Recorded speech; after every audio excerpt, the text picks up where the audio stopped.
La Casa Blanca presentó un acuerdo comercial entre Estados Unidos y 4 países de Latinoamérica, entre ellos la Argentina. Es más bien una declaración de intenciones, digamos así, porque todavía hay que ver detalles que no están tan claros, pero con unas intenciones bastante transparentes. Hablan de una alianza estratégica, valores compartidos y mercados abiertos. Son como siempre las consignas generales que tiran. Pero en los detalles que se conocen hasta ahora, la asimetría es evidente. Los 4 países se comprometen a abrir sus mercados y otorgar acceso preferencial a los productos estadounidenses, mientras que Washington apenas levanta algunos de los aranceles sobre bienes muy específicos y mantiene, el armazón de toda su política comercial prácticamente intacto. Algunos hicieron la cuenta, después vamos a ampliar esto con Pablo Anino, y en nuestro caso hay 3 beneficios, pongamos así, para la Argentina y 24 para los Estados Unidos.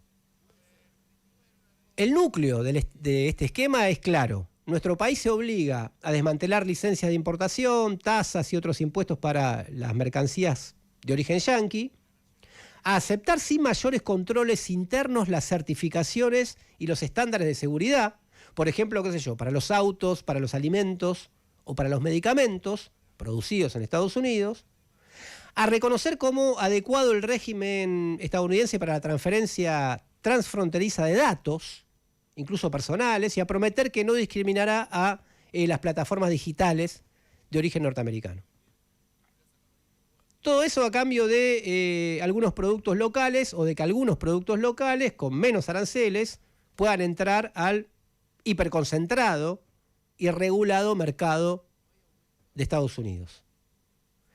En el contexto de que son 2 economías que compiten entre sí en muchas áreas, es claro cuál va a ser el perdedor cuando esto le den forma concreta.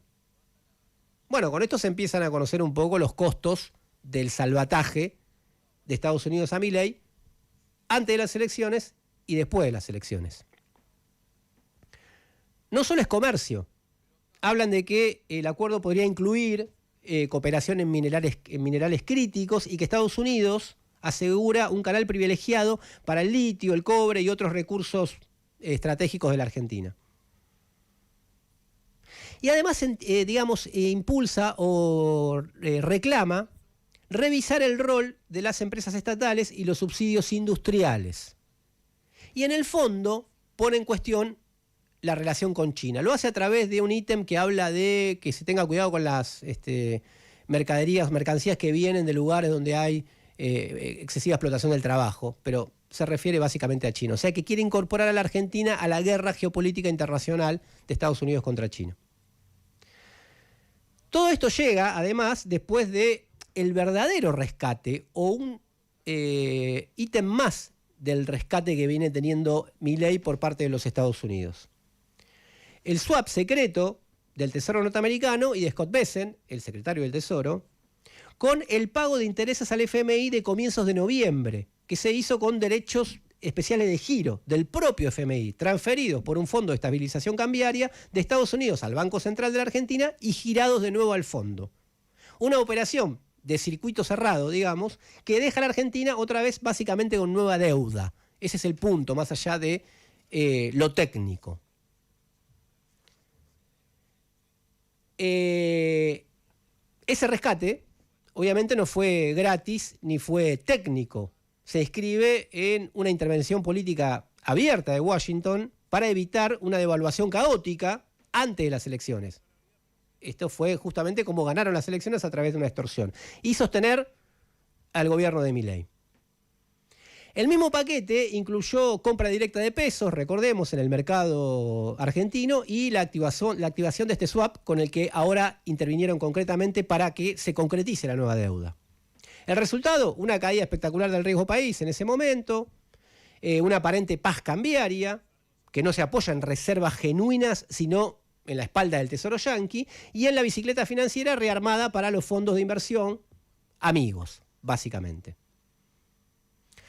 Cuando el gobierno vende este orden provisorio como prueba de fortaleza, omite un pequeño detalle. Las reservas netas del Banco Central siguen en terreno fuertemente negativo. La fuga de capitales no se detuvo, el consumo continúa en caída y la inflación sigue a niveles altos pese a la recesión. Inclusive la que está en curso en este momento, que todo el mundo, todas las consultoras privadas hablan de un recalentamiento leve pero importante de los precios. El salario real, según todas las consultoras también, sigue cayendo. La calma en el dólar se sostiene con las tasas altísimas en pesos y la entrada de capitales especulativos, no en un ciclo de inversión productiva. De ahí la debilidad de todos estos planteos. El acuerdo comercial, o lo que se conoce el acuerdo comercial anunciado ahora, funciona como una pata institucional de ese rescate financiero. Si el swap y el pago al FMI consolidan la tutela de Estados Unidos sobre la política monetaria y cambiaria, bueno, el marco del comercio e inversión recíproca del que se habla ahora extendería esa tutela sobre el régimen regulatorio, el comercio exterior, los datos, la propiedad intelectual y los recursos naturales. No es la Argentina ganando acceso al mercado norteamericano. Es Estados Unidos ganando un derecho de admisión permanente sobre la economía argentina. Al mismo tiempo, el gobierno, en paralelo, redobla un plan de guerra contra las mayorías. Presupuesto 2026 con ajuste, reforma laboral, de lo que vamos a hablar en la entrevista, la indemnización y los convenios por rama, reforma tributaria para aliviar a los empresarios y cargar más impuestos sobre el consumo popular, reforma del Código Penal, inclusive para blindar a las fuerzas represivas y criminalizar la protesta. Todo esto se tramita con sus tiempos en el Congreso, el gobierno está apurado, mientras se construye este decorado de la ayuda histórica con Trump, Besen, el JP Morgan, en el reparto de los roles. Es ahí donde aparecen los espejitos de colores, o la forma de los espejitos de colores. El gobierno necesita vender una fortaleza de la que carece para imponer este paquete. La extorsión que funcionó en la campaña, o nosotros o una hiperinflación, o nosotros o el caos, apoyado o respaldado por Estados Unidos, se intenta reciclar ahora como un chantaje legislativo y social. O sea, aceptar la reforma laboral, el ajuste presupuestario y el avance sobre los bienes comunes, o enfrentar la amenaza de una nueva crisis cambiaria fabricada por los mismos actores que sostienen al régimen, o a este régimen precario. Pero ojo, la extorsión electoral no se traduce automáticamente en un reordenamiento social durable. Hay mucho malestar, sobre todo con los ingresos y con este ruido que está generando ahora la reforma laboral. El conjunto del plan de Milei, incluso en su versión más exitosa, es básicamente una economía de enclave.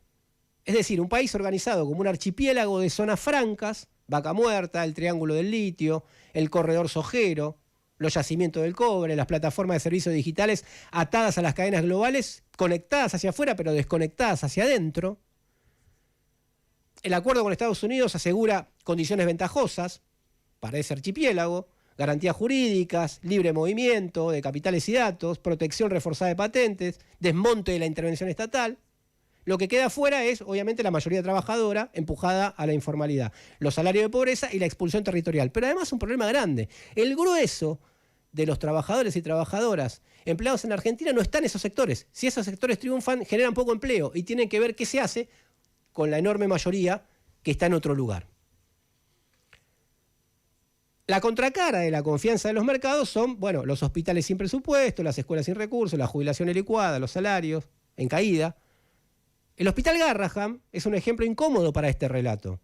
Sus trabajadores y trabajadoras protagonizaron paros de 48 horas, movilizaciones y asambleas masivas para arrancar aumentos salariales y una ley, la ley de emergencia pediátrica que el gobierno tuvo que terminar aplicando. Ahora, se responde con descuentos en los recibos de sueldo, sumarios y pedidos incluso de desafuero de delegados que encabezaron la lucha. Es un intento deliberado de hacer del Garrahan una advertencia para el conjunto de la clase trabajadora, porque hasta ahora es un ejemplo para el conjunto de la clase trabajadora. Y allí está precisamente el límite del espejismo.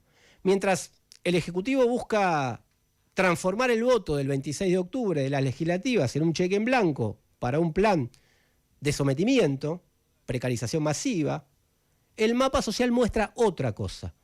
Bronca acumulada, mucha deliberación o discusión, aunque ahora se escuche por abajo, vamos a conversarlo en un ratito, resistencias en los hospitales, escuelas, fábricas, jubilados, jubiladas. Si hay una alianza estratégica en marcha, no es solo la de Milei con Washington, Bessent, el capital financiero.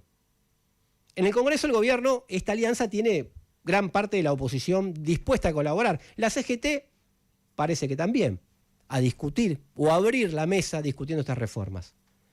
Frente a esto, justamente se impone la necesidad de otra alianza estratégica.